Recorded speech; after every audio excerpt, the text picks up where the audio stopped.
This is WTF Nation Radio. Everything stated on WTF Nation Radio is to be considered the opinion of the person that stated it, and not an official representation of WTF Nation Radio or U.S. Army WTF Moments. Price does not include tax, title, or license. Some assembly required. Each item sold separately. Batteries not included. Objects in mirror are closer than they appear. If conditions persist, contact a physician. Individual results may vary. Keep out of the reach of children. Avoid prolonged exposure to direct sunlight. Keep in a cool, dark place. And please enjoy the show. Shots.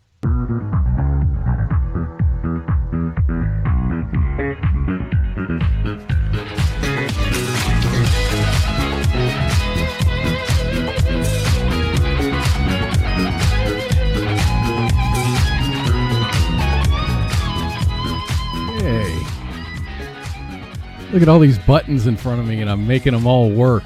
This is great. Welcome, everybody. This is Kicking It with Kaz here on WTF Nation Radio.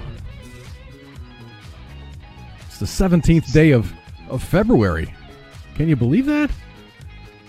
I remember last year, I think I think February lasted like 3 months last year. Maybe I'm wrong.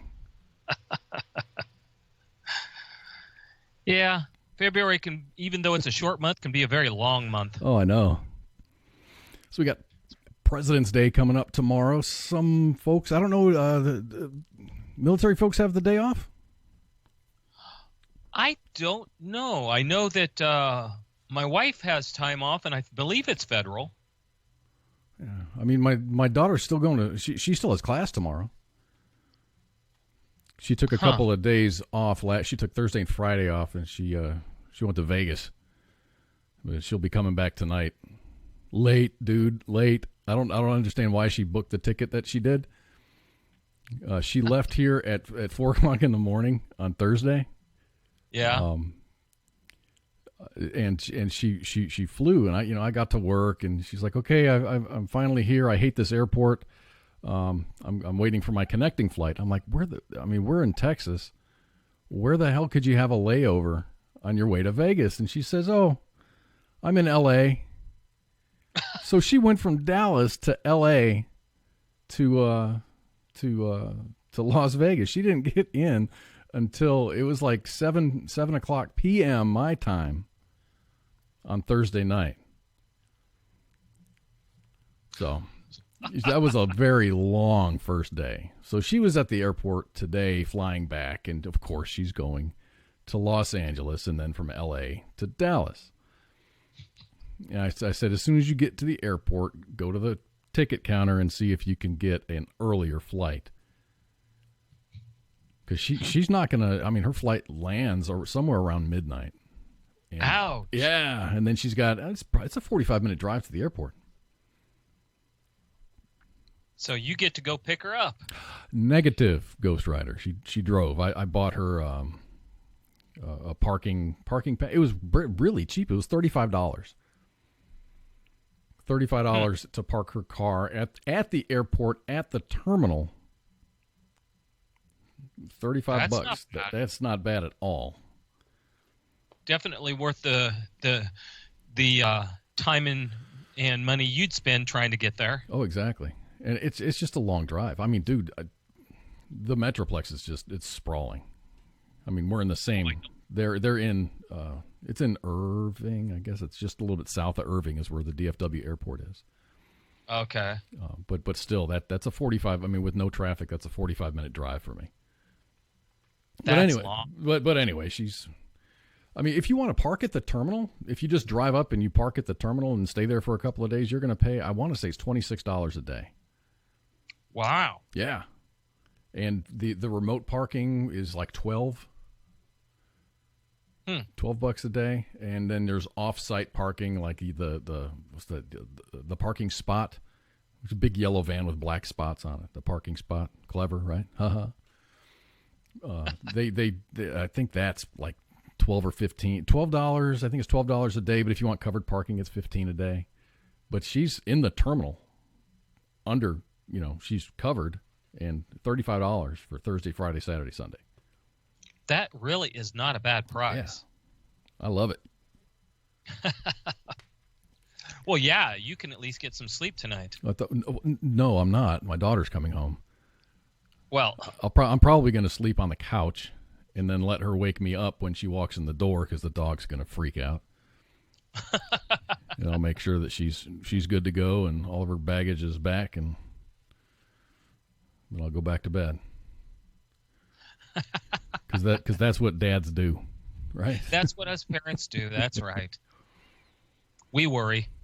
So today is the 17th day of February, 2019, and I started this last week, and I think I'm going to continue this day in history.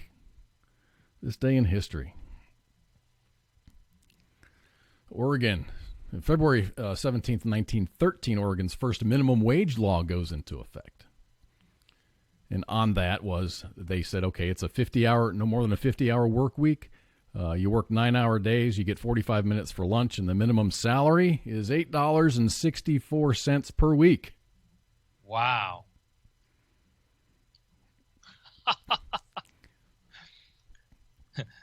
Price, the change.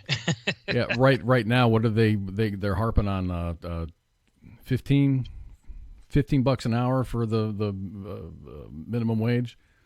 Yeah. I don't know, man. I've had a lot of jobs in my life, and sure, I've worked for minimum wage, but really, it did not last long. No. The job lasted a while, but I didn't stay at minimum wage long. Well, minimum wage is not supposed to be a living wage. It's a starting point. It's for kids. It's for high school kids or college kids that want to earn some cash. It's entry level. Kids out of high school, whatever. It's entry level where you're supposed to get in and then at that point earn your way up. And saying, well, we need a living wage. Well, you know what? Earn it. That's what, in the military, that's what promotion is about. Yeah, minimum skills deserve minimum wage. But the longer you stay at a job or the more jobs that you have, the better you get at working. You learn teamwork. You learn how to do whatever job it is. I don't care if it's flipping burgers or stacking bricks or sweeping floors. You get better at it. Yeah. And you get better at your job, you tend to get paid more. That's the idea. That's capitalism. But now, with this folks harping on a $15 minimum wage, man, I've been to college before, and it took a while for me to actually earn $15 an hour. Well, let me. There's a caveat here. That was when I was working in Ohio. Yeah. In 2019, Ohio just sucks. If you're not in a union covered position, the wages aren't there. And I'm not a union guy. I don't like unions. I don't like labor unions. No. Because it seems like they promote mediocrity, and it's just like how long have you been in the union is how you rank. It doesn't necessarily mean that you do a better job. But there's tons of unions. There's office workers unions. There's engineering unions. And there's aerospace workers. There's all kinds of different unions. And, yes. And you've got to meet certain qualifications. Electricians are one of them that actually earn their freaking money. Oh yes. They go to school. You got to be good, or else you're gonna die. So, pilots unions, police officers unions. It just seems like they promote mediocrity, because all you got to do is just hang out. And then you move up the little totem pole of life on the seniority scale. Well, my problem is the unions will also represent, even when they shouldn't. The teachers' unions represent teachers who have done things that they should go to jail for, and they should lose their job, at least lose their job for, and they don't. I've known I know a teacher from California, and he said he opted out of the teachers union because he watched the teachers union back guys who got caught with students, and they made it impossible to fire the people. So I have problems with that. Yeah. So hey, have you done your taxes yet?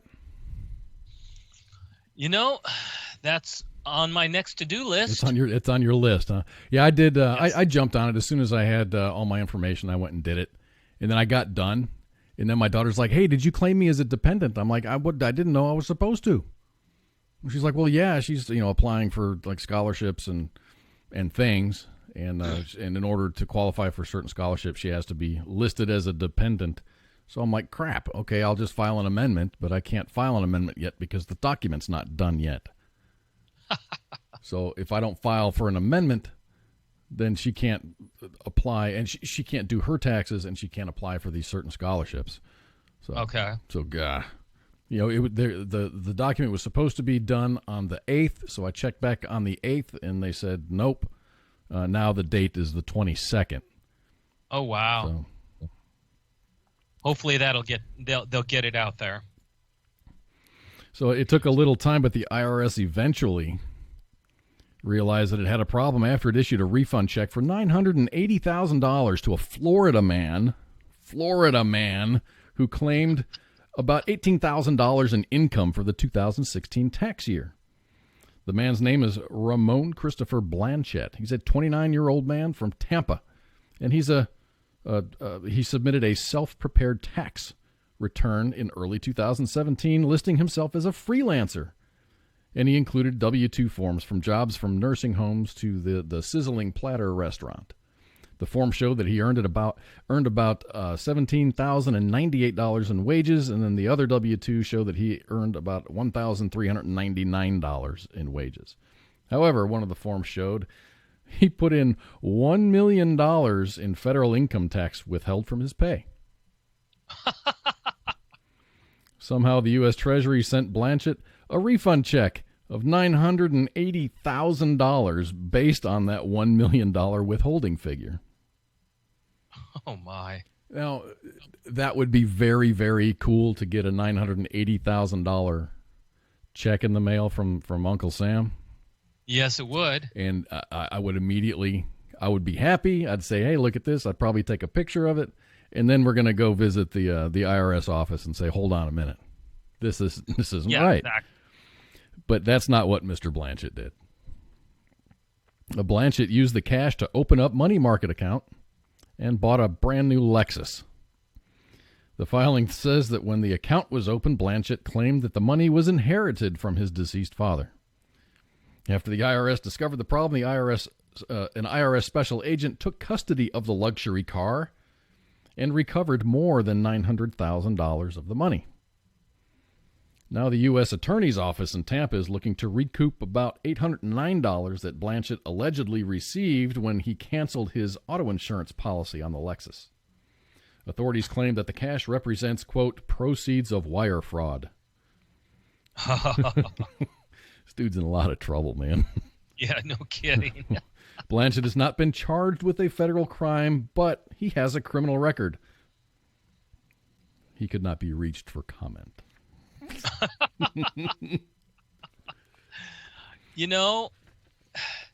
If he would have been smart, he would have taken all the money and thrown it into some sort of high interest account so that he knows that once they come after his money, if he's smart, he'll quickly get rid of the interest that he made off it. Yeah, but the thing is, you've got to claim. Just let him have the money. You've got to claim that. Because he did throw that money into a money market account, which probably earns, 4%. I'm not sure what the rates on the money market accounts are right now. Ari says, that would be honorable thing to do, cause I'd take the check, deposit it in an overseas account, then take the next flight to the Bahamas. Yeah, you're not coming back, right? Exactly. It's only $1 million, though. $1 million, which is a lot of damn money. I mean, don't get me wrong. It's a lot of money, but it doesn't hold up anymore. I mean, $1 million, you'd have to go to a place where the dollar is really a high market or high value. Jeez. Yeah, I don't Goodness, know, we got a lot of people rolling in still. Cool. We got I room. see Casey. I see Jake. We got room. We got room for more. Plenty of room. And Ross is here. Goodness. So I don't know. I don't know. As far as I've got to file an amendment. I've never had to file an amendment before. So I guess I'm sure it's easy, Yeah. but I think I get a $300 credit for having a kid in college, and then there's another college deduction that I can take, or it's actually a credit, Okay. and that's like $3,000, I think. That would be nice. Oh, damn right. And I'm just going to roll it back into paying tuition, but It kind of it helps, but at the same time, well, not money you'll see. I mean, having two kids in college is fucking expensive, dude. Hey, that's on you and your wife. Well, I'm not asking you for money. I know, I'm just teasing you. Hey, Dale, good to see you. No, with me, I don't do tax. I do my taxes with my wife, and we, because of the corporation we own, we have to submit everything all at once. And we actually have to go through an accountant. You don't do quarterly taxes? I don't make enough money through the corporation yet. And I'm not worried about it. I've got an accountant. He tracks quarterly what I make, and if I hit a certain number, then we have to submit quarterly taxes. Oh, hey, we were just talking about that $980,000 that guy illegally acquired from the government. No one has claimed that $1.5 billion lottery, that Powerball. Really? No one's claimed it yet. Wow. And see, these days they know where the ticket was bought from. Yeah. Gosh, was it in Georgia somewhere? I forget. Yeah. Yeah. Jeez. But I mean, if he doesn't claim it, if he doesn't claim it by a certain day, the money gets divided up into the store gets some, the state gets some, and I don't know what happens to the rest of that. That's a whole lot of money, man. That's a big chunk of change. It gets rolled back. Some of it gets rolled back into the lottery to get the pot to go back up. So yeah, you're right. That's weird. See, someone like that, you suspect that they're going, okay, I'm getting my divorce. Well, it doesn't matter. When the divorce is done, I'll claim the money. Yeah, it doesn't matter. You'll still. I know. You if you're gonna get divorced, then your spouse will reap some of the benefits of your luck. Ooh, I know. I was gonna have a poll tonight, but Facebook is being difficult. It wasn't saving the answers. It would allow me to create the poll, but it wasn't saving the answers. So, for tomorrow's President's Day, so I've got. Let me see. 1, 2, 3, 4. I've got 5 questions. They're all presidential questions. And the first question, feel free to answer in Mixer or just type in the answer. Who was the first U.S. president to take the oath of office using a nickname? JFK, Bill Clinton, Jimmy Carter, or Teddy Roosevelt? Who was the first U.S. president to take the oath of office using a nickname? John Kennedy, Bill Clinton, Jimmy Carter, or Teddy Roosevelt? Post your answers now. Da da da da da da da. It seems like every week we're talking about diseases. Uh-huh. And I think you're gonna go somewhere with this. Yes, I am. A worker at an Italian restaurant in Miami hotel has tested positive for hepatitis A. The employee worked at Primo's Italian Kitchen and Bar, located inside the DoubleTree Grand Hotel in Biscayne Bay. Sometime between January 26th and February 7th, and officials warn anyone who ate in the restaurant during those dates to get a vaccination for the virus if you haven't already done so.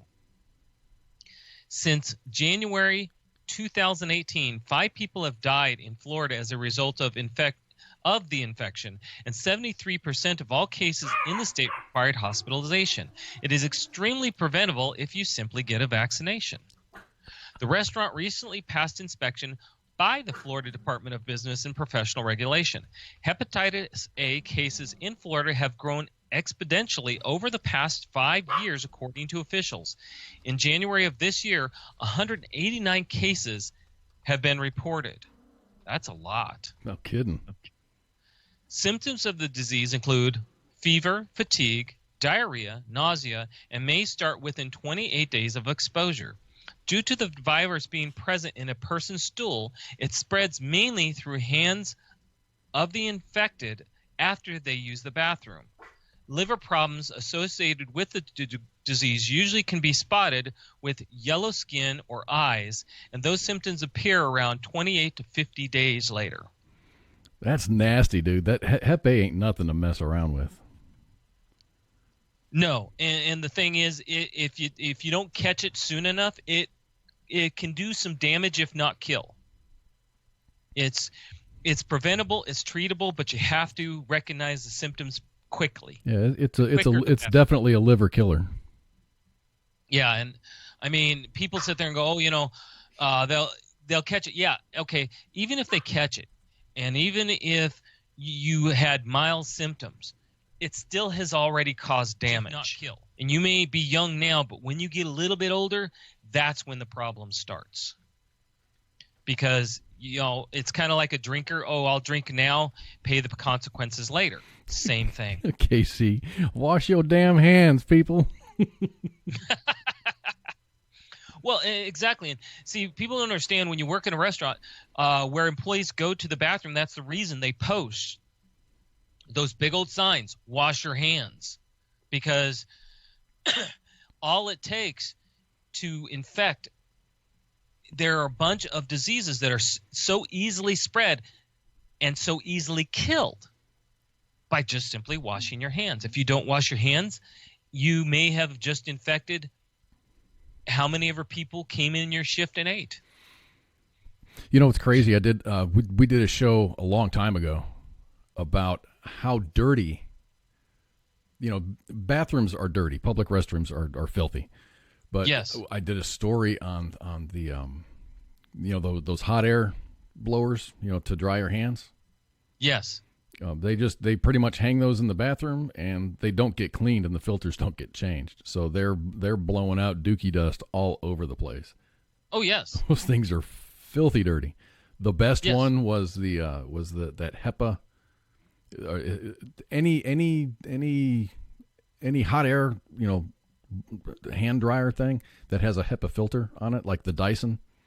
Yes, is like the best.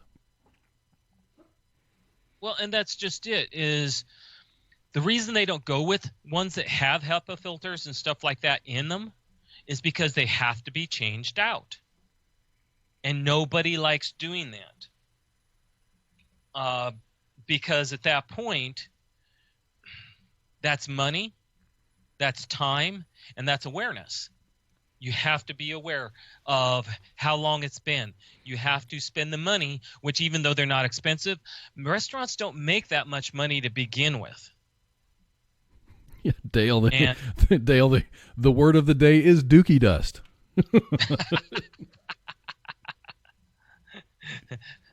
Amen. I was thinking about that. You've got your custodial workers that go in there and clean the bathroom. At work, we have a really good janitorial staff. We don't have the air dryers. We have those motion sensing towel dispensers. So it's the same amount of time that they're spending restocking the towels that they could spend changing a filter. Well, and I agree. But here's the difference. Okay, the filter is only good as long as it's clean. And you don't know how often that thing has been used a day, so you can only guess. And two, you'd almost have to have a alarm of some form or sensor that beeps so that the person who does the changing knows it's time to change it. Yeah, or like every the 1,000 uses or whatever. Exactly. Light up a little light that just says change the filter. That's what I mean. So again, they've proven that the air blower is actually the best to use if it wasn't for the fact that most of them they don't have a filter or they aren't changed. Right.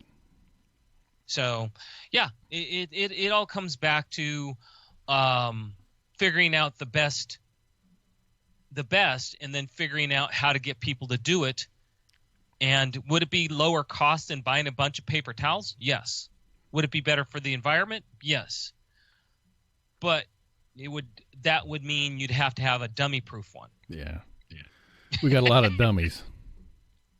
Well, come on. The person who's in the bathroom doing the cleaning at a restaurant is normally someone that's their assigned job during the day, even though they're also doing busboy or something else. Mm-hmm. So what's the chance that they're really going to give a crap? No pun intended on that, right?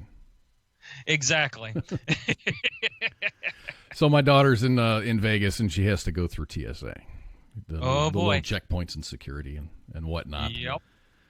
So in 2018, the TSA unveiled its weirdest and most dangerous checkpoint fines. And it turns out that 2 local airports were among the locations where agents made the most unusual fines. One of the strangest fines has little to do with objects found, but rather where they were found. According to the TSA, a traveler passing through a security checkpoint at LaGuardia on July 6, 2018, was traveling with a child in a baby carrier. When the carrier went through the X-ray, TSA officers discovered a sharp kitchen carving knife artfully concealed in the lining of the baby carrier. Oh, God.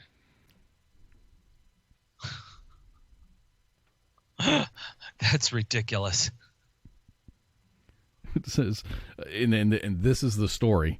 It says, it could be that the baby took it from the kitchen drawer and folded it up into the bottom of the baby carrier, or it could be that the adult did it. Your guess is as good as ours.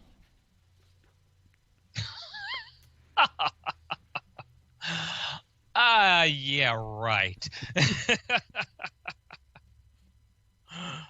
Oh, that has litigation all over it, of course. Meanwhile, coming in at number 4 is an incident that occurred at Newark Liberty International, where TSA officers detected 2 hand grenades in a carry-on bag. The grenades had a tux painted on them, and they were accompanied by a large set of instructions to not pack them for flight. But alas, this traveler ignored the instructions provided by the manufacturer, and it resulted in the grenades being confiscated. They were actually inert grenades, like novelty bottle openers. The agency goes on to say that even novelty grenades will trigger an alarm at the checkpoint, and it will delay not only you but the others in line and those that you have as traveling companions. Even more important is that if someone displays them on the aircraft, the crew and other passengers could think that they're live grenades, because everybody knows that grenades with tuxedos painted on them are, they could be live.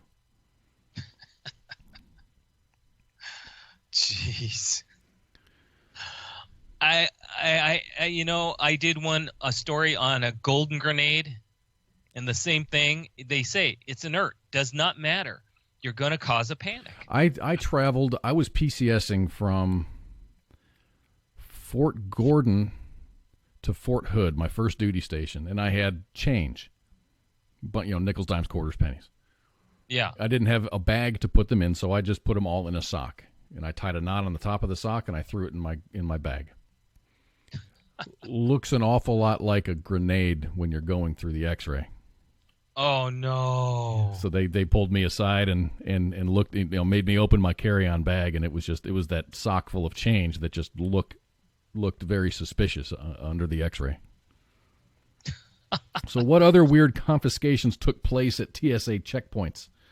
According to the released list, we have an axe, a harpoon, a switchblade, snakes, an apparent bomb, gigantic scissors, an inert mortar round, and a glove complete with finger blades reminiscent of scary movies. Like Freddy. Exactly. Jeez. In these times, come on. People should know better. Dude, when I travel with as few clothing items as possible on my body. I'm traveling in a pair of shorts. I'm wearing flip-flops. I pack my jacket because, I got to take my belt off. You got to take your shoes off. It's just easier to kick those things off and be efficient. You'll be happy because you're getting through the line quicker, and so will the people behind you. Exactly. I mean, nobody likes going through those lines. And nobody likes to be the one that holds everybody up because it's a pain in the butt. No one likes it. I mean, everyone has to do it. No one likes it. No one wants to be there. TSA probably doesn't even want to be there. No. I mean, you look at the lady with the scissors and, well, she kind of looks like she's having a little bit too much fun thinking what she could do with them. I've never seen scissors that large, man. That's like pruning shears. Well, if you think about it, you ever seen one of those ribbon openings? Oh, yeah. That's what I think that looks like. Yeah, Ari mentioned the whole she's smiling a little bit too much like she's thinking about what to use them with. There was also it had a list of airports where it was strictly handguns. Confiscated handguns, and there was LaGuardia had like 230 something handguns. I think the highest offending state or the highest offending airport was DFW. They had like 400 handguns confiscated. Huh.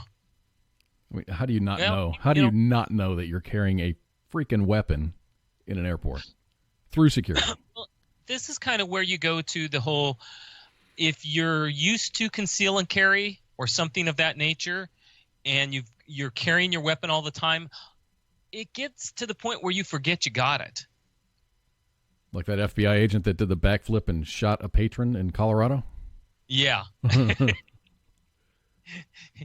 You get to where you're wearing it so much, you just kind of like, oh, I'll do my normal life, what I do normally, and then you sit there and go, oops. Oh, life definitely has some interesting things going on. Right. Speaking of interesting, I don't know how much you're into the whole farmers, and you kind of like being out in the great outdoors, right? I like being outside, yeah. Okay. Have you ever thought about being a farmer? Not really, no. My grandfather's brother had a ranch out in East Texas in Mount Vernon, and we would go there in the summertime. And I liked it. I didn't. After I started getting older and he started putting me to work, I really didn't like it. And I also have an uncle that had a cattle ranch in Colorado, and we would go and visit him. And my job was to shoot coyotes with my cousins. We'd just get on a horse. I had a Marlin 30-30, and we would just go and shoot coyotes. Huh? Because they were threatening to the cattle. Oh yes. But no, I haven't ever thought about growing things like corn or having a dairy farm or anything like that. That doesn't do it for me. Well, for those that might be, and we always have people who love the countryside so much that it's always a consideration, there is now Thudder, a mix of dating app Tinder and Udder. It lets farmers swipe right on the cattle they like the look of. They are then directed to a page on the Sell My Livestock website where they can browse more pictures and data about the animals before deciding whether to buy. Valuable information is available on matters like milk yield and protein content on calving potential in there, or calving potential in there.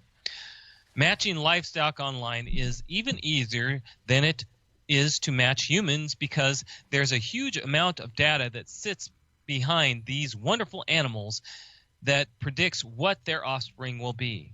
Launching just prior to Valentine's Day, the makers believe Thudder is the first ever matchmaking app for livestock.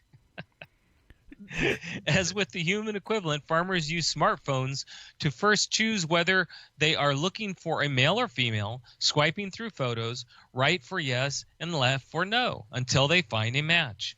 Putting data on their fingertips connects farmers from all over the country, making trading easier. That's genius, dude. That is absolute genius. I know. I mean, I come from farm. Originally I'm from farm country, both crop and livestock, and there are certain places where they would meet yearly, and for selling, and you would hear farmers just bitch about how got to make sure you make this specific one doing this, and this makes it so that you don't have to go through the whole getting together process and then bidding and everything else. You can go and find what you're looking for, and it makes more sense. And quite honestly, it makes more sense even nationally, because then you can get a bigger grouping of animals rather than just your local area. Livestock brokering is big business. My uncle did that. He was getting up in age, and he couldn't tend to his farm. He was raising he raised cattle. He couldn't getting to be an old man. He had he had 5 sons, and they all got married and left, and they doing their own thing. So he moved down to Springtown, Texas, and he had a small ranch. Yeah. And he had cattle, a small amount of cattle for a while, and then he said, screw this. He still maintained the ranch, but he got into brokering semen. Okay. So you'd get like a prized bull out there, and of course they want to, you just selling the semen for lots and lots of money. Oh, big time. They make great money. So I've got some bovine trivia for you and for everybody. Okay. A female bovine that has had at least one calf is called a. I couldn't tell you. A cow. Okay, gotcha. A mature intact male used to breed is called a. Bull. A bull, correct. A male that has been castrated before sexual maturity is a. Now that one I don't know. A steer. Oh. A female that is 1 to 2 years old and has never had a calf is called a. I'm feeling really stupid. What? A heifer. Oh my. A female that is older than 2 years but has never had a baby is called a. I don't know. A heiferette. Interesting. A bovine used for hauling workloads is called an ox. An ox. Gotcha. An infertile heifer is called a. I don't know. A free martin. See, I've never heard that word before. No, neither have I. A male castrated after sexual maturity is called a. A stag. Okay, I've always associated that with something else, but okay. So we're all smarter now because we have cow trivia. Speaking of trivia, what was the answer to the question? Who was the first U.S. president to take the oath of office using a nickname? And the answer, your choices were John Kennedy, Bill Clinton, Jimmy Carter, or Teddy Roosevelt. The correct answer was Jimmy Carter. Really? Yeah. I didn't have time to look up what his name is. I'm thinking it's going to be James Carter. Well, yeah, I believe it is James, but I would have thought it was Teddy. Huh. Instead of Theodore. Yeah. Okay, question number 2. What president was known as the father of the Constitution? You have your choices are James Madison, Thomas Jefferson, George Washington, or John Quincy Adams. Oh, that's an interesting What president choice. What president was known as the father of the Constitution? James Madison, Thomas Jefferson, George Washington, or John Quincy Adams? Interesting. So, we've got our show tonight is riddled with Florida man stories.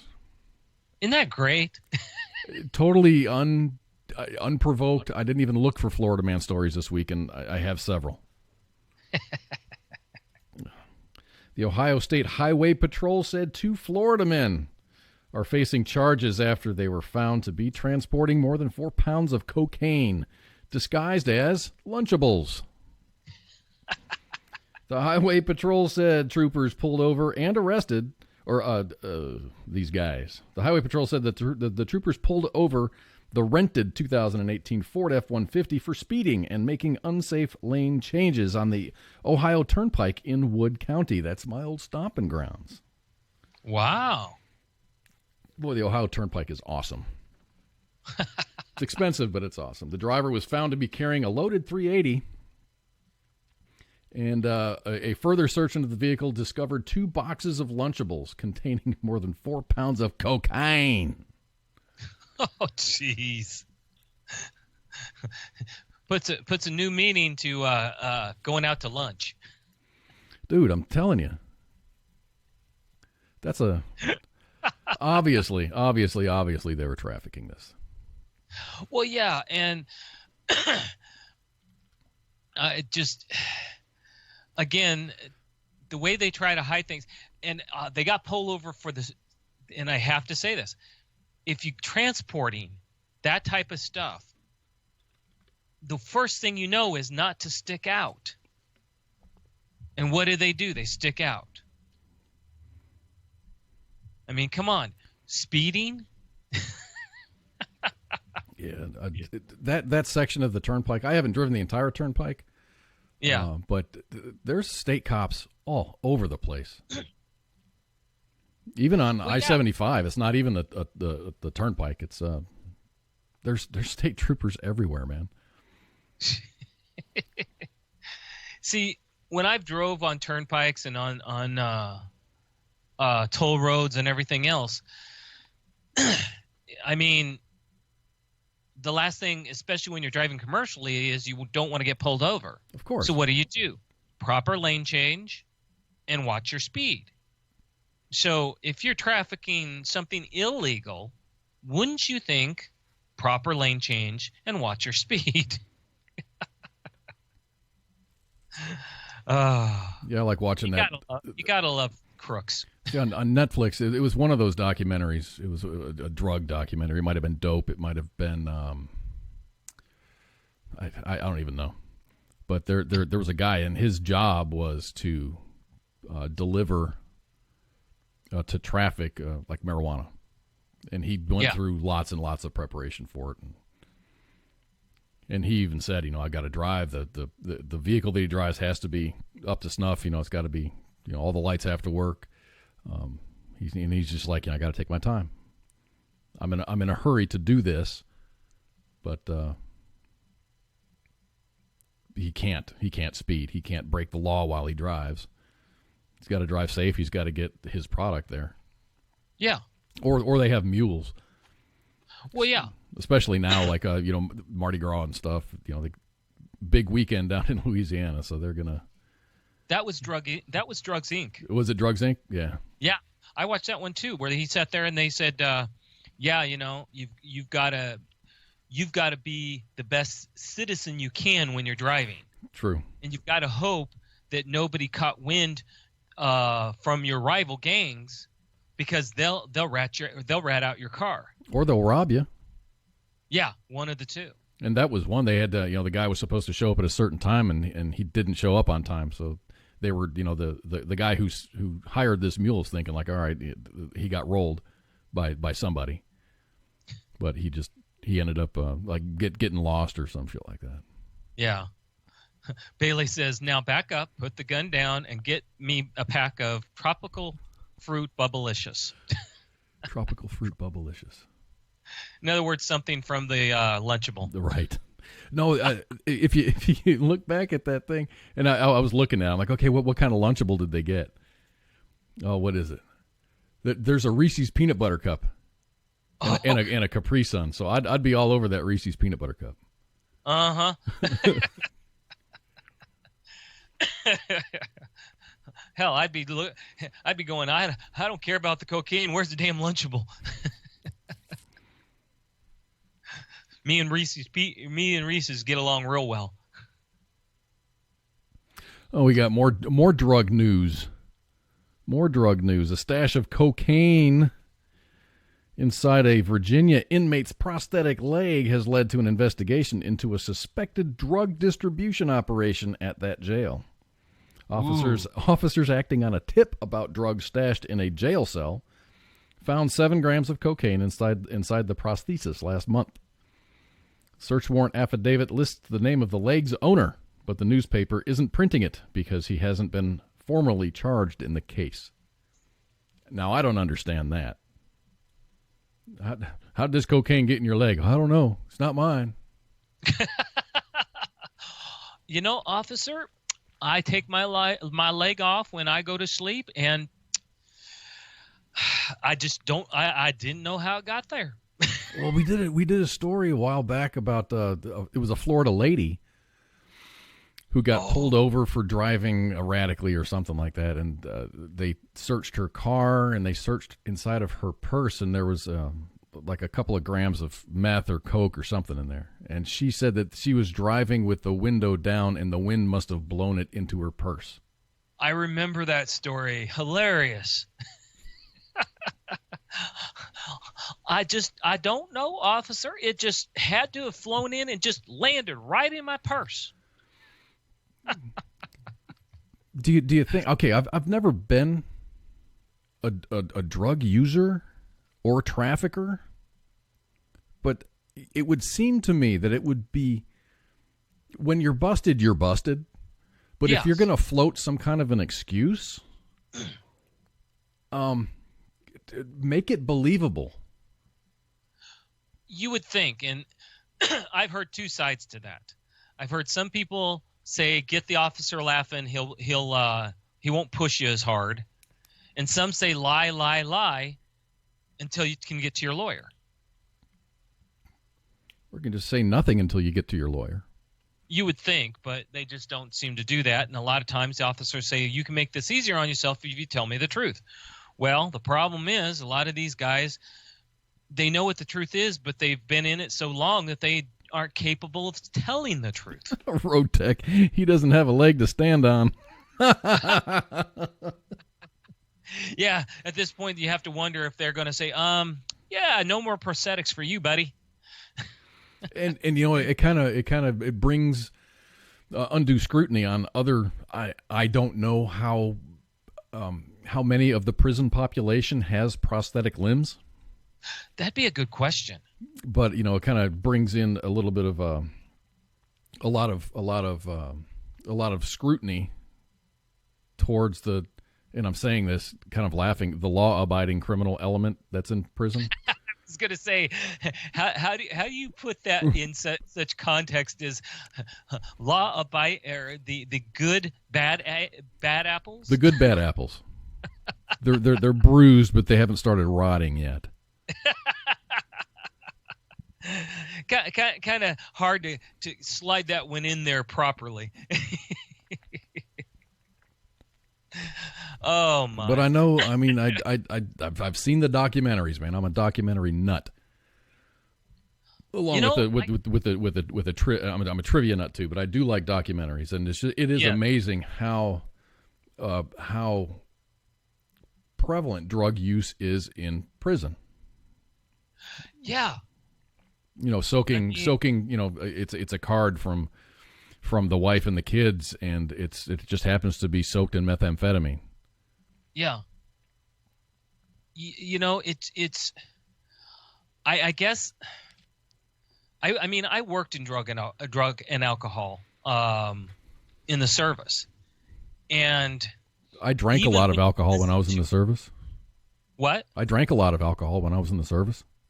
Well, I worked with the alcoholics and the drug addicts. What do they call it? ADAPC? The ones that couldn't help themselves to the point where they showed up to work, and they let it affect their work environment to the point where people got hurt. And the military normally would only send people to that extent if they believed that those people were recoverable and if they wanted to keep them in. Otherwise, they just process them out. I mean, the statistics used to be for every 4 soldiers going over to Europe, and this was back during the Cold War. What was it? For every 4 soldiers that went over, 2 would come back with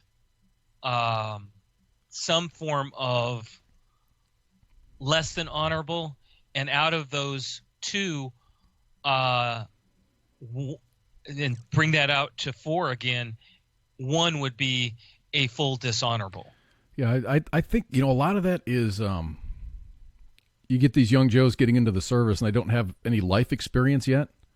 Yep. And their first duty station out of AIT is Germany or Korea, where you can go downtown, you can go down range and drink. Well, it's not just that. It's all right. Back when I was in, you had the Cold War. Okay. Korea and Germany. You see, Germany, I don't know how bad it is now, but back then there was a lot of tension. Even no matter where you were stationed, you were always on alert, where you had to be able to report back in so many minutes because the possibility of a Cold War launching was always there. And guys who were in field units were even worse. They would, at the drop of the hat, be thrown out in the field for 30 days without notice. I was when I was in Korea, I was in an aviation unit, so I was down at Camp Humphreys. But I did a year there, and I got stop lossed. During the stop loss, which lasted about 6 months, I was in a band, and we did Army Soldier Show. Yeah. So we got picked up and got to tour the entire country of Korea. It was really pretty freaking awesome. Wow. We did a couple of shows in the JSA, and these soldiers go up there and they rotate in and out. So their unit is at Casey, but they'll rotate into the JSA, do their thing, and then come back. Yeah. Camp Casey, what was it? Tongdishan was the Ville down there, but it was always whenever these big units came back out of rotation, things got really, really, really crazy downtown. Oh yeah. I think it's like that at any base. I mean, if you're an infantry troop at Fort Hood and you're going to NTC and you come back, man, you're gonna cut loose when you come back. And war or not war, there's always some form of stress involved. Yeah. The military tries to put the pressure and keep the pressure of war on you even when you're not in war, so that you're capable of dealing with it. And then put into the fact that you go to a country where you don't know the language. And so you're kind of, unless you're really an adventurer and you're willing to learn the language a little bit, you're kind of restricted as to where you can go to enjoy yourself. And the way I understand it, I mean, in Korea, it was, for the most part, it was American troops. In Germany, I understand it. I mean, you've got Turks there. You've got folks from all over the world, from different armies from all over the world there. Yes. And it seems like there would be some I don't know, dick measuring contest going on. Well, not only that, Germans looked at American soldiers as third-class citizens. They rarely would interact with us unless it was about money. Okay. To have a German to have an American friend, those Germans would be looked down upon. So it was hard to get along with the German community just because of the way they looked at Americans. Interesting. There was still resentment when I was there. Hell, they were still finding World War II bombs over there. Dude, they're still finding bombs now. Oh, yeah. I mean, when I was over there, I was stationed at a hospital in Frankfurt. And one day, out of the blue, most weird story I'd ever heard and found out it was true. Lady came up to our guard outside and sat there and said, she said, "Can I come in?" And he said, "No, this is a secure base." And she says, "Well, I always wondered what happened. Did you guys ever confiscate the things that were on the 6th subfloor?" Third subfloor. And the guard, everybody's like, "Well, what's that about?" And we all knew that there were subfloors, but nobody knew how to get to them. Well, finally, someone actually pointed out where to get to it. And these subfloors had been actually flooded. And so our foundation of the hospital was sitting on top of a flooded basement. Oh, God. Uh-huh. So back to the trivia Yes. question. What president was known as the father of the Constitution? James Madison, Thomas Jefferson, George Washington, or John Quincy Adams? What's your guess?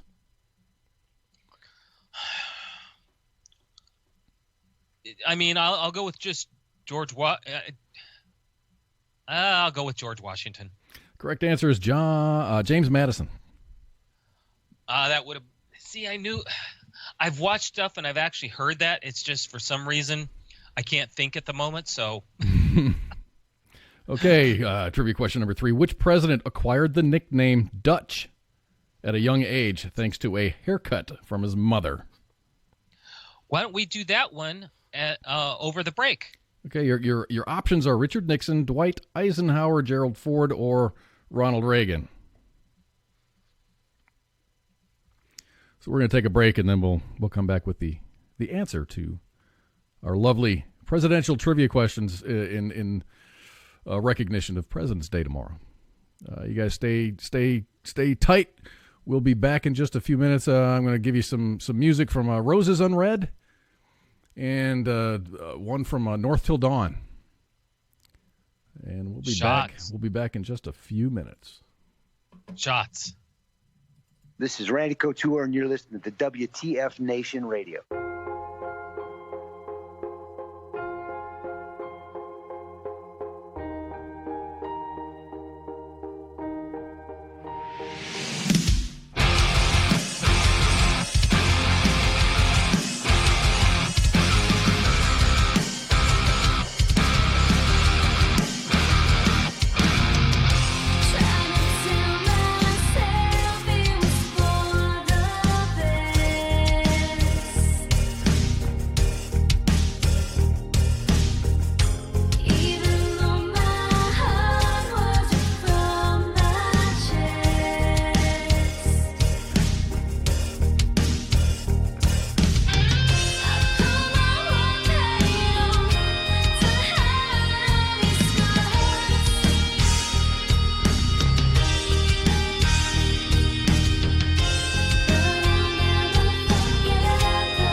WTF Nation Radio.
This is WTF Nation Radio. How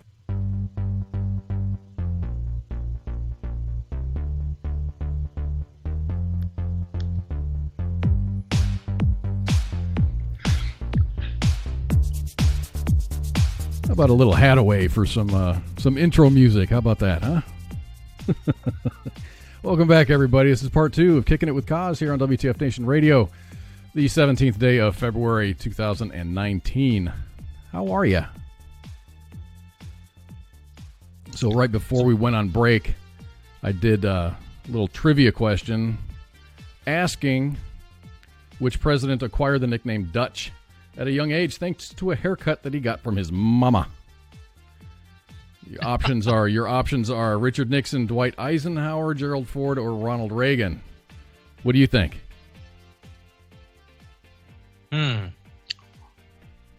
I don't know. Reagan? I actually knew this one. Did you? And the answer is Ronald Reagan. Huh. Nickname is Dutch. Interesting. So, back onto some more of the presidential nickname trivia. Zachary Taylor earned what nickname during the Battle of Buena Vista? This, choices are Old Rough and Ready, The Unconditional Surrender, Old Hickory, or The Rough Rider. Oh, okay. I didn't know this, but when I discovered what the correct answer was, I was like, oh, okay. Well, there's so many things behind presidents that people don't realize anymore. All you hear about is the bad stuff, but there's a lot of good things to know about presidents. Yeah. I didn't find any Trump trivia. So Donald Trump isn't going to be one of the available answers. You know, I'm not going to go there. We just need to try. I believe in trying to be positive about things, and we can easily. There's a lot of positive things about all the presidents out there if you just look. And I think sometimes we try too hard to look for the negative, but that's just me. Yeah, it's the in thing right now to hate President Trump. It's the in thing to hate. I mean, let alone Trump. It's the in thing to hate, and I think that's a sad state of affairs, and a sad look on the American dream, because the more you hate, the harder it is to be happy. See, I know that there was a lot of I don't even want to call it hate, but a lot of disapproval as far as President Obama went. Yeah. But I think that was basically disliking him because of policy reasons. Yeah. But with President Trump, this is just a new kind of it's just the vitriol. It's just it doesn't matter what the man does. There's always going to be. Yeah. They're hating to hate no matter what, even if he's doing something that is going to help. They hate. Mm-hmm. And not to get political, but when he did the State of the Union, which aired on my Tuesday show, the part that I applauded the most was when he called out socialism. And the thing is, ever since he did it, the socialists have become more vocal and more radical and more crazy. Before, it's like they thought they were still hiding, but he's called them out. And at this point, it's a do or die for them, because what was it? Pelosi sat there and said, well, remember, you do this national emergency. Gee, we could do that for guns. And not realizing that actually goes against the Constitution. Correct. I don't talk negative. And this, to me, isn't negative. It's awareness. Yeah. Because we've got to be aware of the fact that there are many. If you believe in socialism, people, Trump pointed out, look at Venezuela. And everybody's like, oh no, that he did some things wrong. No. He did exactly what socialists do. And he's actually backed up by communists, because what happens with socialism is it turns into communism. Yeah. People die. And the way and I don't want to get into a conversation about Venezuela or socialism or whatever, but no. It's just, the guy who won the election said, we're going to stick it to the rich folks. And he got elected on that. And he did. He sent government people in to take over private businesses. And then those private businesses became government businesses. My ex-father-in-law, went down to Caracas, Venezuela. He worked for IBM. And he stayed in a hotel that didn't have any hot water, and the elevator didn't work. It was illegal for him to cross the street. He had to get into a taxi. It was a big traffic circle outside of his hotel. So he went to go get something to eat, and he ended up spending gas at that time was like 3 cents a gallon because it was subsidized by the government. But it was like $4 for a Coke and $8 or $10 for a small pizza. Jeez. But everyone's getting a bunch of sugar from the government. But then when the government starts running out of money, where's the money come? That little utopia of the government's going to take care of you, it starts to dry up. And then then the government started going into small businesses, and people are showing up to work. The guys that own these bakeries or these small local businesses in Venezuela, they come to work one day, and then there's the government standing there, and they're saying, "No, this is our business now." So there's nothing good about socialism, man. Don't let freaking Ocasio-Cortez tell you any different. I think we're all smart enough to know that. Well, you would think so, but unfortunately, these days, the kids are idealistic. I mean, come on, you and I were idealistic when we were young, and it took getting our eyes opened, however that happened, to realize what really goes on in this world and what it takes to keep a safe America and keep America running. Mm-hmm. And that's the unfortunate part, is a lot of these kids, they haven't had to really put their nose to it. They've been told, I mean, they go from high school to college, and from college, that's when they expect everything to be handed to them, because that's what they were told was going to happen. And when the promise is broken, their idealism goes into, well, I'm owed because that's what I was told. And that's where you get the kids who want socialism, because they feel they were owed. Yeah. Hopefully the smarter people in the room are going to prevail over this bullshit. So we would hope, and I hope so too. I don't believe, and it's not about politics as much as it's about an understanding of what is disparaging, and nothing good can come out of socialism or communism as far as positivity. Mm-hmm. It things fall apart when those things come about. Anyway, I apologize for going there, but all right, let's get on to the next story. This is a good one. I agree. That would be mine. This is yours. This is a Canadian story. A Canadian man whose real last name, Assman, Assman, was deemed unacceptable for a personalized license plate. Dave Assman, pronounced Osman, lives in Saskatchewan and said the denial upset him. Saskatchewan Government Insurance, or SGI, is the review board which manages vehicle registration and approves on or denies personalized requests. Osman said he filed an appeal Tuesday, but SGI rejected it the same day. right away. Yeah, I mean, and come on, this is bureaucracy at its best. I mean, this should have taken months. A decision he anticipated. Osman posted a photo Tuesday of a giant decal which bears his last name and spans the truck's tailgate. The decal is styled after a typical Saskatchewan license plate. Just as SGI anticipated me appealing my denial, I also anticipated them refusing my appeal, Osman said.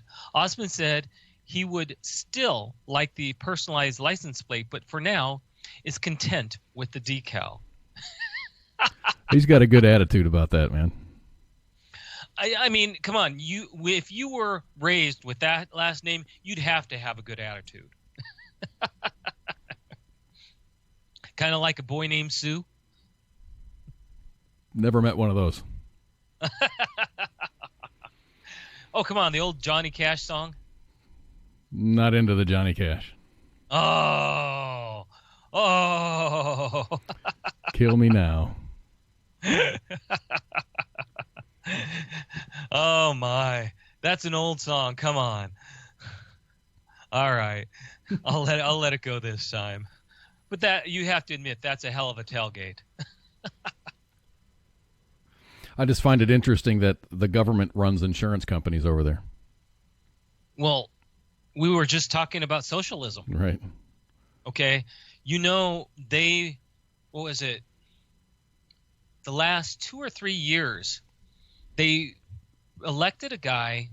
See, before then they were conservative, but they elected this guy who's really radically a socialist, and he immediately threw the government in.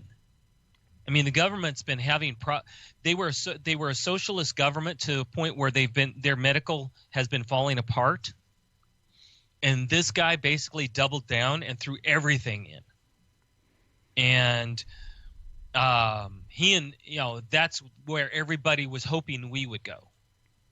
But yeah, the government runs everything. I mean, there's no such thing as state run or local. It's all government run now.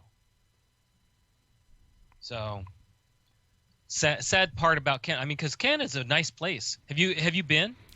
I've not. I've seen Canada from the Detroit side of the bridge. I actually have drove up there. Delivery, of course, for RVs, and had to stay at truck stops, so on and so forth. The people are enjoyable to be around. They all have great attitudes. It's, but in fact, I've told everybody I have a diesel truck. We have truck rallies here in my local area for diesel trucks, and we will have Canadians come down trying to participate, and they hate because they can't. Their government is so restricting, they cannot do a lot of the upgrades that we can. But they'll come down to our rallies and watch and look at all the stuff that we put on our trucks, and they're very educating. They'll talk about anything and everything. So, but it is very beautiful up there. I'll give it that. I worked for a company in Ohio when I lived there for a short time, and we did business globally. So we had we'd have jobs in Turkey and would go to Russia or China, and we had one in Toronto. I think it was. Isn't that right across the? It's right there, kind of on the other side of Lake Erie. Yes, I think it is. I might be misspeaking, but anyway, to get there, Canada won't let you in to do work if there is someone there that can do the work. So whenever we sent people into Canada to work on the machines or install these machines that we made, their job titles would change, and they would travel as a subject matter expert / engineer. And that puts them in a special category where they can travel up into Canada and do work. Yeah. Well, and see, because you can't just send a technician up there, which is what we were. Yes. You can't just send a technician up there because Canada's full of technicians. They do the same thing to a lot of things. When I was transporting RVs, when we showed up, we would have to have a bondsman for our insurance on the other side because our insurance wasn't good enough. No way. No joke. Our insurance was not good enough. Had to be Canadian insurance. Had to be bonded through their bondsmans. So when you came through, you actually had to wait for the bondsman to either call in or come in, show proof, which means your company had to have connection over there to do that. And then you were restricted to how many hours you were allowed to be in Canada. If you went over your hours, you had to drop your load, and a Canadian would go pick it up. Damn. And there's probably a pretty good fine for not capitulating there. Yeah, we were told by our company, when you go there, you have to. Normally, they would overproject. They would say you have X amount of hours from the second you hit that border. to get up there, drop it off, and come back all the way through the border. Not, in other words, it wasn't just dropping off. You had to come all the way back. If you didn't make it all the way back, you had to shut down. If you didn't shut down and you came to the border and you made it without getting arrested, at that point, you would get fined and you would have to call a tow truck to bring you back over the border, even though it was just a couple feet. Rules are rules, man. Oh. So, the trivia question that's outstanding is Zachary Taylor earned what nickname during the Battle of Buena Vista? Old Rough and Ready, Unconditional Surrender, Old Hickory, or the Rough Rider? And the correct answer is Old Rough and Ready. I was going to say, Rough Rider goes back to Theodore, doesn't it? I don't even know. Because I know that the Rough Riders actually got their name and held it in high status because of a president ran with them, and I think it was Roosevelt. So the final presidential trivia question for the evening, in memorial for or in recognition of President's Day tomorrow. Harry Truman was known as the Haberdasher. Because of why? Because Haberdash? of the haberdasher. Because of his colloquial language, his previous occupation, his attention to detail, or his custom-made suits. So Harry Truman was known as the Haberdasher. How did he get that nickname? Through his colloquial language, his previous occupation, his attention to detail, or his custom-made suits. That would be an jeez. See, in this book, it gives you the correct answer, but I still didn't know what the hell a haberdasher was. Yeah. Go Google. Oh, we have a mixer going off. Go Google search. Right? Everybody's going, oh, haberdasher, got to go look that one up. Okay, so while you guys are searching for what haberdasher means, an Arizona man who is trying to outdo Florida man. Yes. An Arizona man was fatally shot last week when he donned a bulletproof vest and asked a friend to shoot him. Oh, God. Parker Ray Lynch and two friends were firing rounds from a .223 single-shot rifle at a ballistic vest. At one point, Lynch, aged 25, put on the vest, and he asked his friend Steve Watson to shoot him. Watson fired one round at Lynch's abdomen, and he went down. Lynch was taken to the hospital, and he died during surgery. Oh, wow. I mean, you have to wonder, do they rule this accidental death? No. Or premeditated? No, it's not. It's just first-degree murder. Wow. I mean, he was asked to do it. Well, it doesn't mean you do it. Yeah, I know. Wow. And hello, Branko. Good to see you in here. Branko's here. Branko's here. And yes, someone figured out Rough Riders was Theodore Roosevelt. I actually knew Rough Riders because it went into reserve status at one point, and I knew a bunch of guys who went through my basic training. They were all from the same reserve unit that was the Rough Riders. Interesting. So, little bit of information out there. Trivia is interesting, and you tend to learn some things. Yes, you do. Do you know why the reason they called them the Rough Riders? Because they rode around and they were rough. Because during the time, they ended up with back then with a problem with dysentery, and they had to ride horses into battle. They lost many people to dysentery, and those that weren't were riding rough, as in a lot of them even had flaps on their back of their pants. You know, the old long johns. Yeah. So that they could quickly get down and squat.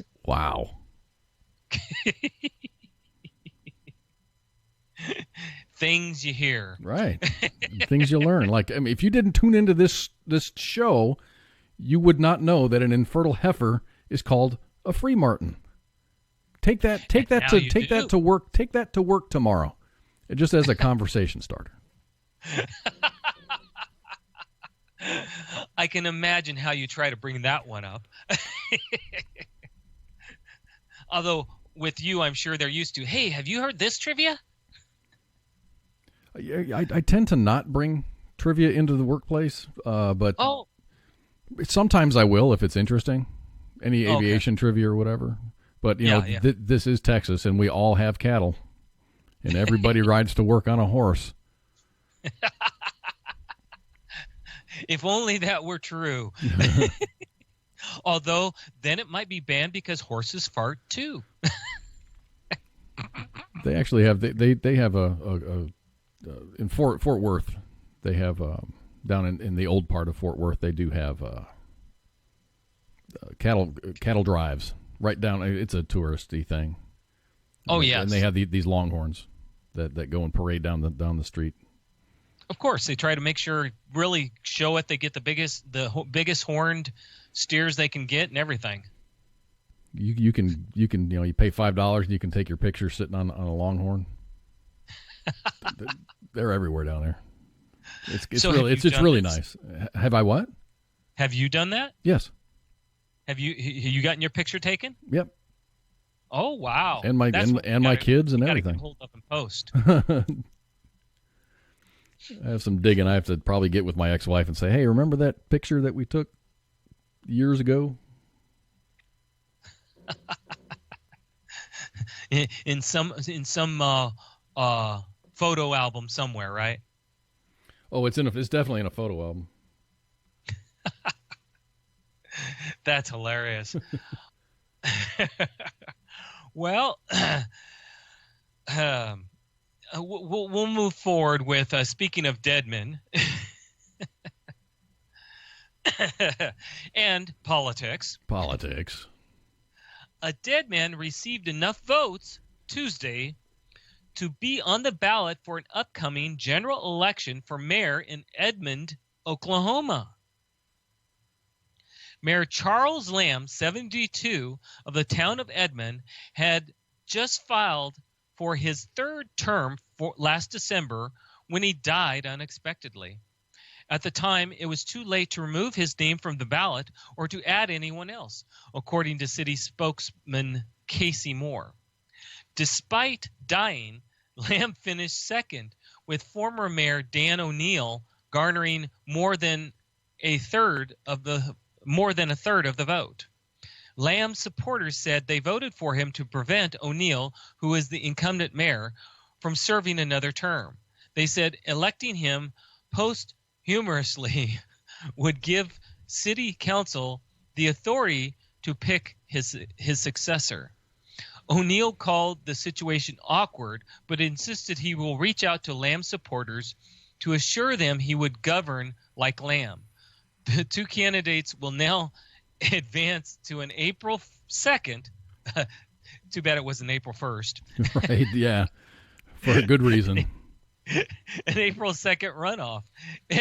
Edmond has a population of about 90,000. Wow. Yeah, it's just a little bit north of Oklahoma City. Yeah, and it's just 15 miles north of Oklahoma City. Wow. That's interesting. How bad do they hate the other guy? I know. I mean, that has to be really a blow to the guy's ego to sit there and say, yeah, a dead guy is coming right up behind you. He's got to spend money to campaign to beat a dead person. I mean, yeah.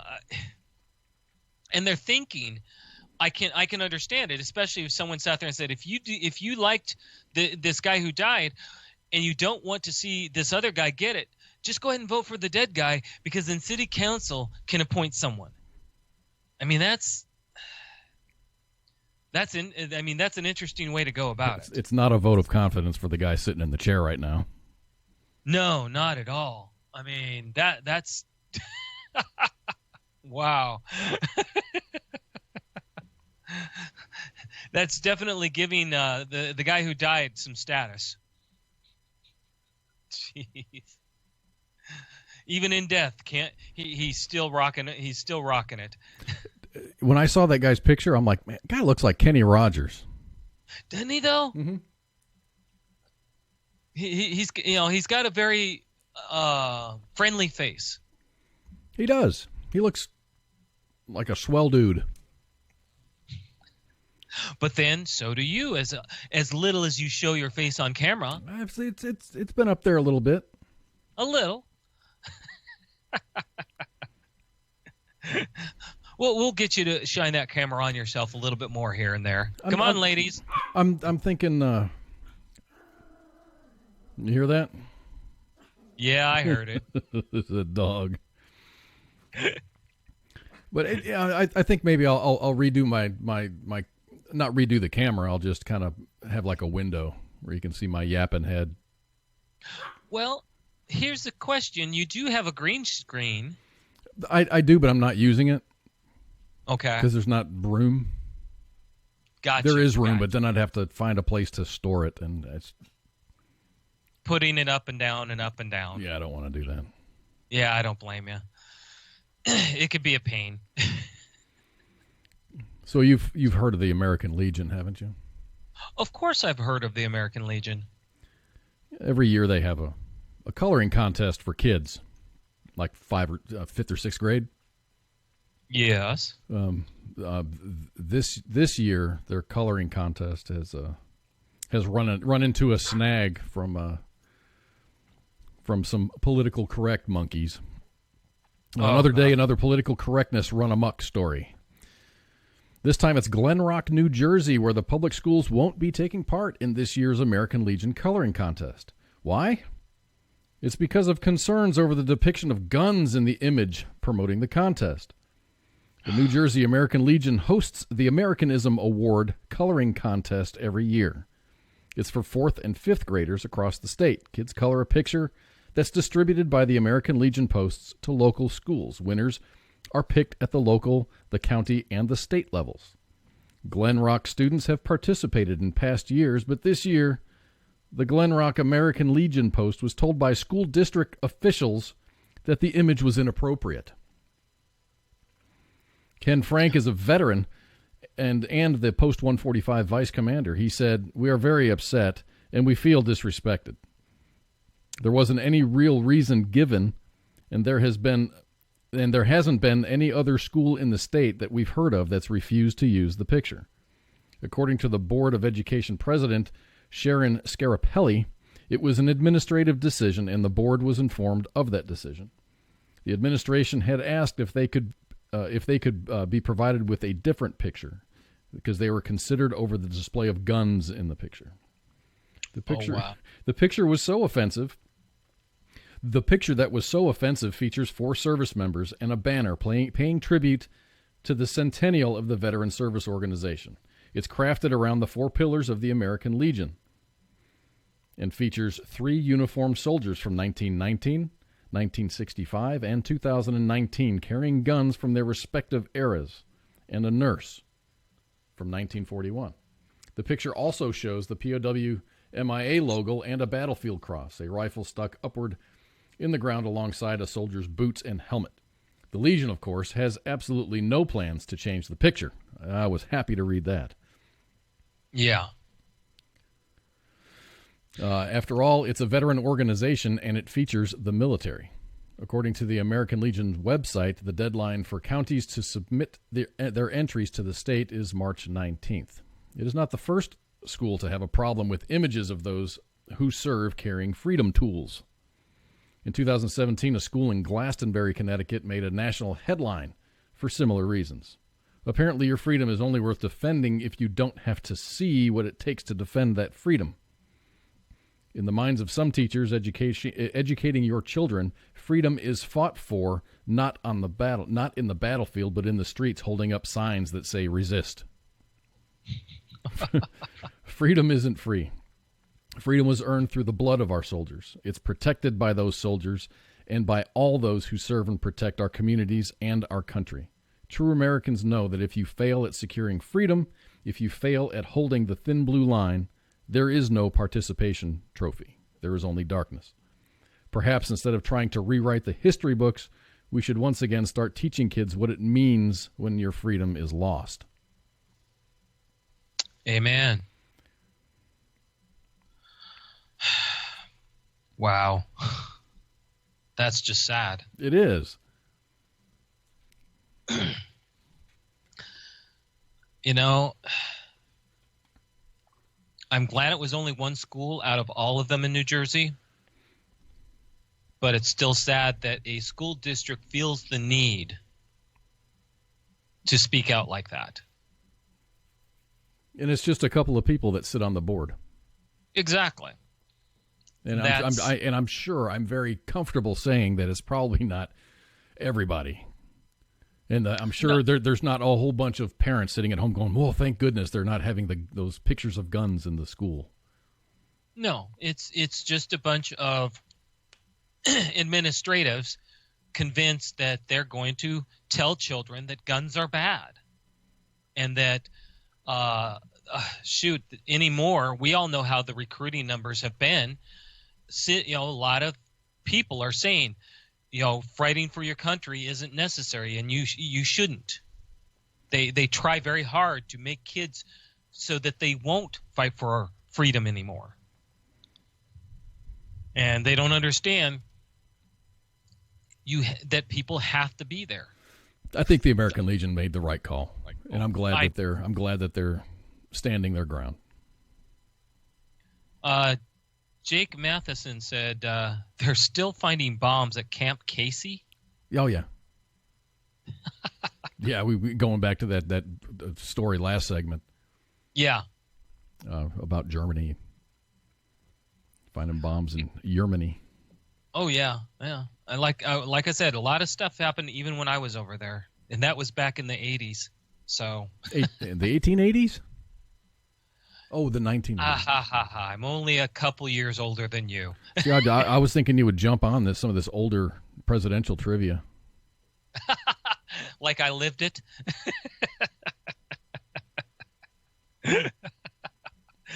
Yeah, I may be old, but I'm not that old.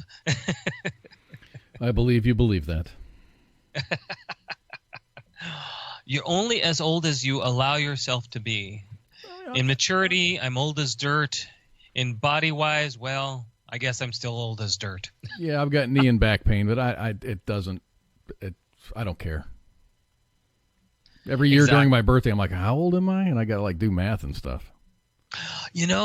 I find myself doing that on occasion too. I know when I was born.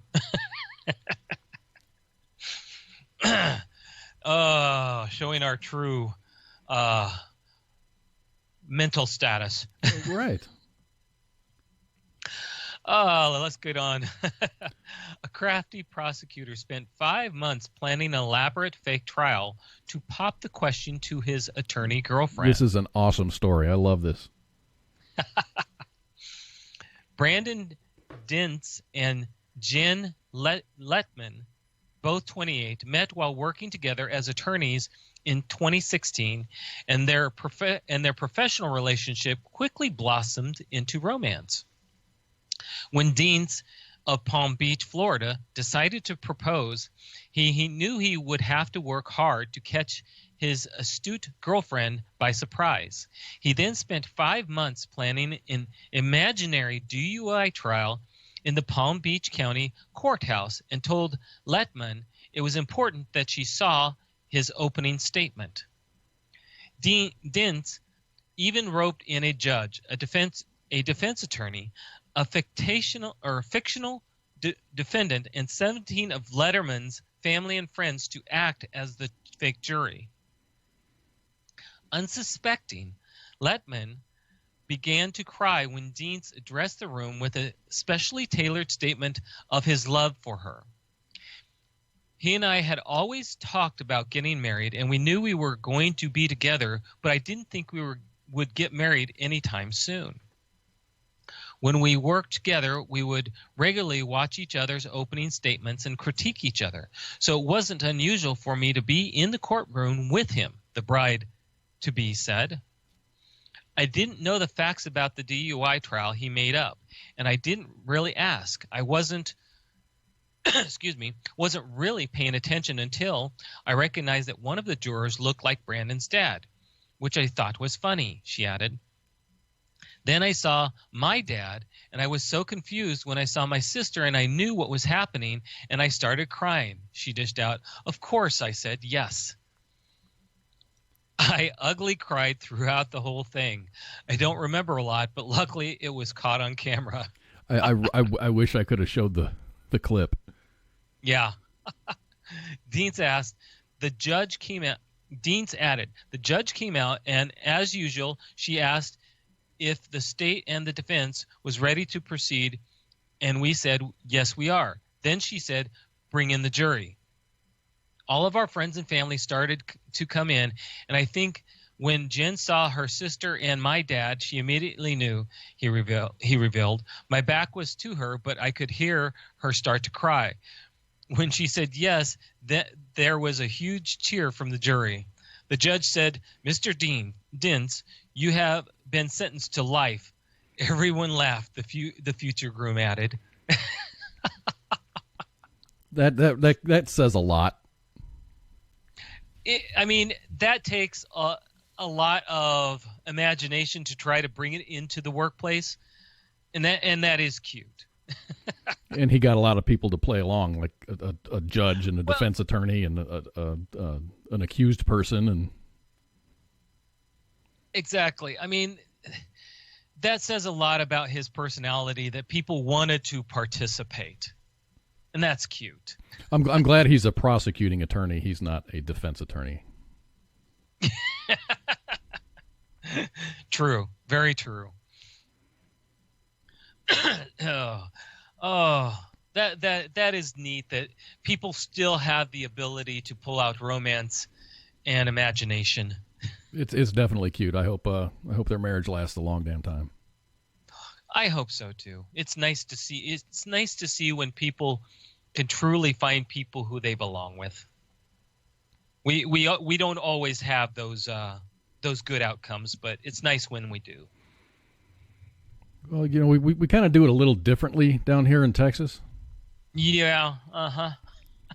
We've got this, and if anybody's been through Texas, they've eaten at Whataburger, and it's almost like a cult following. See, I've never heard of it until I've heard you and some others talk about it. Yeah, Pookie's had it. Minx has had it. She doesn't like it. She's an In-N-Out burgers type person. I like In-N-Out, but I like Whataburger. I think her complaint about it is Whataburger's menu is just so convoluted. And then you go and you look at a Whataburger or an In-N-Out type of menu, and it's just it's two columns wide, maybe 5 or 6 items per side. It's easy. You get a burger, you get fries. Okay. Done. Anyway, a pair of Whataburger fans in Texas celebrated their love for each other at their favorite eatery by holding a wedding ceremony at the fast food restaurant. Jordan and Ariane Moore said that they held a wedding in a more traditional venue before heading to Whataburger and doing it again in San Antonio, while they were still clad in their wedding garb. The couple exchanged vows for a second time inside the restaurant with their officiant present. I was craving Whataburger fries and gravy, Ariane said. And it seemed like the right thing to do. Well, if it's something you gotta have, you gotta have it. I see him on crutches, though. Yeah, they didn't explain. Okay. But that's kind of, if you look at the crowd, that's quite a crowd. Yeah, they brought their friends with them. And the thing is, it's not uncommon. It happens a lot more. Leave it to Texas. Leave it to Texas. Y'all want to get married? Sure, hun. Where you want to get married at? Whataburger. Whataburger. Well, you don't have to worry about catering. Well, exactly. And it's not like it's going to be highly expensive. Not really, no. And they'll probably cut you a break. And not only that, hey, if you do it right, they're going to make it the way you want it. So, hey, you don't have to worry about getting all the orders ahead of time. They're set up for you. What the heck? I guess that wouldn't be too bad of a thing. I guess that's kind of wrapping up our show for the night. Yeah, it is. That was my last story. Oh, haberdasher. Hold on a minute. Let me grab my answer sheet here. Here it is. Harry Truman was known as the haberdasher because of his colloquial language, his previous occupation, his attention to detail, or his custom-made suits. And the answer is his previous occupation. Okay, now I have to ask, what is that? Okay, he owned a haberdashery shop after serving in World War I. And a haberdashery is a store that sells men's clothing and accessories. Oh, interesting. And that was that was big business way back then. I would not have known that. So he went and served in World War I, and he came out unscathed, mostly, and opened up a haberdashery shop. Now, everybody, you know what a haberdashery is, or a haberdasher. See, all these things that you're learning that you would probably not have known. I thank you for the knowledge. Hey, tomorrow night we've got Mark Yablanca coming on the show. Mark is a Burbank, California-based military journalist and author. His articles have appeared in the Stars and Stripes, Army Times, American Veteran, Vietnam Magazine, Military Heritage, and Soldier of Fortune, Airways, and many more. He earned his Master's of Professional Writing from USC in 1990, and he's also an adjunct instructor of English and creative writing at Pasadena City College and Columbia College of Missouri's Satellite Campus on the Joint Forces Training Base in Los Alamitos, California. He's going to be talking with ICE. Yeah. And Flash. If Flash is not doing Flash things, Flash will be here. So we got 5 shows a week. Monday's the Monday edition with Ice and Flash. Tuesdays is Tied Up Tuesdays with insert host here. Thursdays is Sergeant's Time with Ice and Sergeant First Class Minivan, affectionately known as Spanky. Saturday is Tinfoil Times with Jay Reddy, Pookie, and Mulder. And Sunday, we're back to Kicking It with Kaz.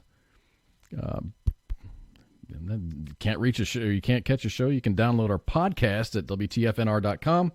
We're also all over social media, Facebook, Twitter, Instagram, YouTube, and TuneIn. Twitter's being a little bit of a difficult partner right now. So that's about it. Jokes. I do have a joke. You ready for this? Go. What's the difference between a dirty bus stop and a lobster with breast implants? Oh, jeez. I don't know. One is a crusty bus station, and the other is a busty crustacean.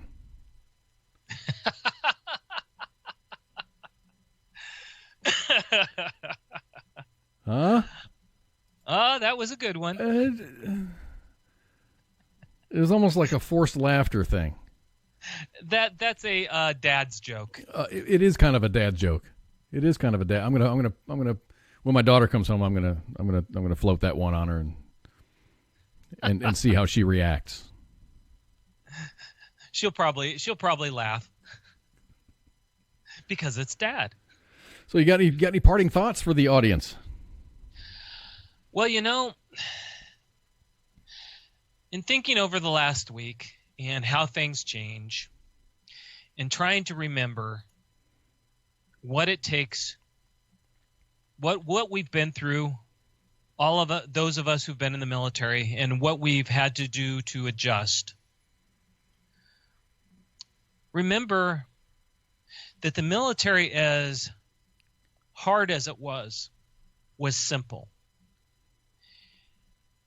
Don't hesitate to look for the simple in your life, because the simple in your life will bring you back to the happiness within you.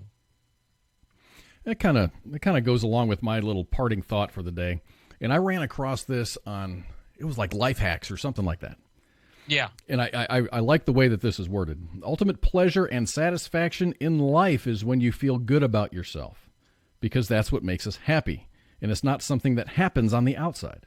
Happiness is inside of us. It's important to have a positive attitude toward ourselves, others, and in life in general, especially when it seems like luck is not on our side. Our thoughts can reach a height or cause it to sink to the depths of despair. When we think positive thoughts, we will attract positive situations and people. When we focus on the negative aspects of life, we attract more negativity. Our thoughts are often full of positive or negative emotions, and they're rarely neutral. If you want good things in your life, think positively and be thankful. Feel the joy, peace, and happiness. Keep your mind free from worry and fear. Do not waste mental energy on negative thinking. Decide now to be happy and learn skills of rejoicing life and the world around you. Everything is more beautiful when you experience them with a smile. I agree. Good thought. Good thought. Okay, everybody. Oh, War Horses for Veterans. War Horses for Veterans. You got to check these folks out, man. They're kind of buried under some snow right now, but the horses are still there. I don't know if they're actively doing any retreats. I guess you can call it a retreat. Anyway, War Horses for Veterans is a 3-day equine therapy program in Stillwell, Kansas. The program is free to all combat veterans. That includes airfare, lodging, meals, and some really, really great camaraderie. Go to facebook.com/War Horses for Veterans to learn more. Can't say enough good things about it, man. I love it. I love it out there. Well, you've been there, so you know. I've been there. Jay Reddy's been there. Jay Reddy is there. He loved it so much he moved from Florida, so he's no longer our Florida man. He moved from Florida up to the Kansas City area, just to be up there. Florida. It's awesome up there. Yeah. Anyway, guys, thanks for tuning in, and we'll catch you tomorrow night for the Monday edition with Ice. We're going to be talking with Mr. Yablanca. Love seeing you all. Keep yourself safe and have a good week. Y'all take care. Shots. Here's a shot out of a cannon. Oprah, Barbara Walters, your wife. You gotta fuck one, marry one, kill one. Go. I think we're done here. Thank you. Disney. WTF Nation Radio. WTF Nation Radio.